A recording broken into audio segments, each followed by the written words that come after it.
Well, the jury deliberates, and 3 hours later, they had a decision.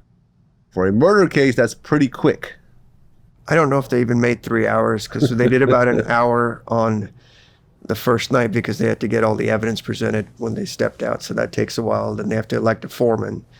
And then they actually start deliberating. And then when they came back the next day, I think they started around 9:15, 9:20. And by 10:15, the light was on. And then the judge has to do other paperwork, and all the parties have to get called on their cell phone, get back to court. And so that takes about 30 minutes or so. And then the verdict's announced. Because, the lawyers go to their offices. You're not just going to sit there all day. You leave your cell phone number. If there's a question, if there's something, the judge's clerk calls you, and then everybody shows up. Right, because deliberations can go on for a week. Right, they could. And so when they call back, and I think it was like a little after 10 o'clock, said, we have a verdict. I felt super good about it. I said, I did. You did not? No. Oh, you thought it was guilty? I felt the opposite.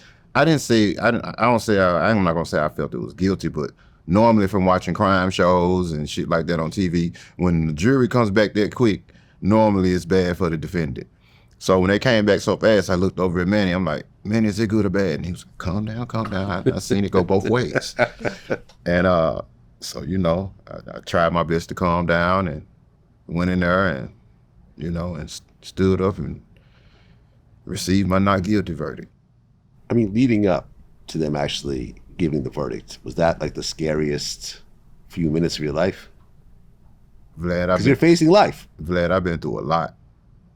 I've been shot 7 times. You name it, I've been through it. That feeling of standing up, waiting on Judge Mitchell to announce the words that are going to determine the rest of my life, I wouldn't wish that feeling on nobody. Like, it's like indescribable. You can't even describe it, how you feel. It's almost like you go into I don't know, it's like a warp zone or something, and because I was standing there and I could hear, and but it was almost like I could see black around me, and but yeah, to answer your question, it was definitely the most I guess scariest moments of my life.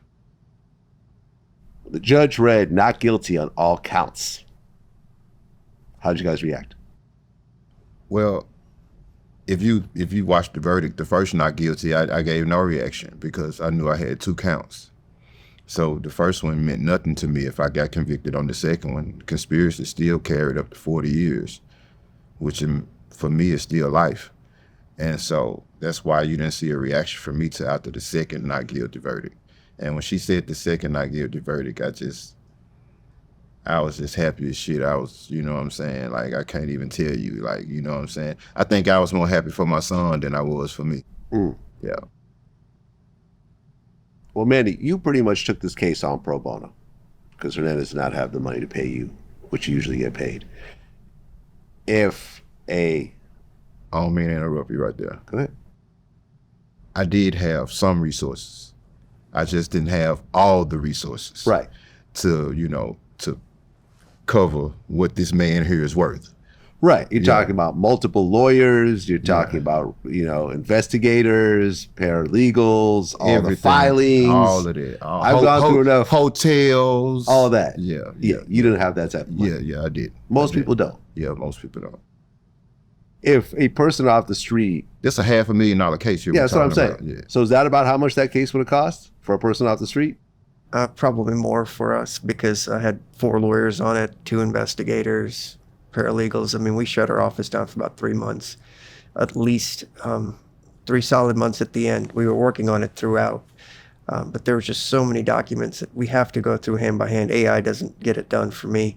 Yeah. And all the cell phone records, I'm just like, there's got to be something out there. The government can't be this crazy and bring this charge with not a single incriminating text message. But they did. So this is potentially like an $800,000 case.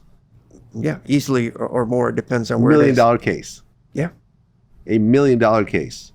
So a typical guy from Orange Mound who gets put in this type of situation and it's not tied to Young Dolph and there's not a lawyer of your caliber that's willing to take that on his dime, really would have given that person almost no chance to beat that case. if you didn't do the work that we had to do to get through the records to find out, because as you saw, they really shaded the records very substantially. They would arbitrarily cut things off, and unless you know what you're looking for, you'd think, why would the police wouldn't do that? And that's what we had to do. And so the time and labor that was put into this thing was just tremendous. The lawyers that I had, Robert Wilson, Haley Haltiwanger, and Beth Noble, who's a third-year law student, just put their heart and soul into this thing. And, his family had called me. I get lots of calls for that kind of stuff. I said, we're a for-profit business. But because of his son and some of the other things, and looking, after I met with him and looking at the paperwork that we had, it just seemed wrong. And yes, it's high profile, but we've done no profile cases like that because it's all important. A life's a life in murder cases. And, there's lots of other people that pay us a lot of money, which allows me then to occasionally take a passion project, sort of like what this was.